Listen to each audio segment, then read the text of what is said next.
Պարոն վարչապետ Լոռու մարզի արձակեց Պարոն վարչապետ Լոռու մարզային քաղաքական վարչապետ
Տունը մեզ տրամադրել է երկաթգծա ուսումնս կայանապետարան 94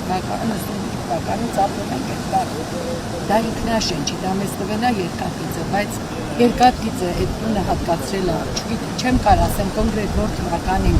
համայնքին, ու մենք չենք կարողացել սեփականացնել, որտեղ ունեցել են անչափահաս երեխաներ 4 բազմազավակ մայրեր են, աշխատողն ինքն էլ չեմ մտածել, որ կարող է կետը վարարի 30 տարի տանն ապրել եմ, պարոն վարչապետը, 8 անձով 3 անչափահաս երեխաներով։ Հիմա հազար ներողություն, 30 տարի գույքար վճարել է։ 160 քառակուսի համար ինքը վճարել է, մենք տոկի ամեն ձևով ինչը մեզ հասանելի կա, մենք վճարել ենք։ Գույքարի բազաները միանգամից։ Հələ այդ բոլոր պրոբլեմատիկ դեպքերը մենք կհավաքենք, մենք հասկանանք, մենք խորհրդատվություն անենք։ Խնդրում եմ ձեզ ուղղակի այս երեք Խոսեցին, պայմանավորվել եք, ինչև ձեր դարել եք։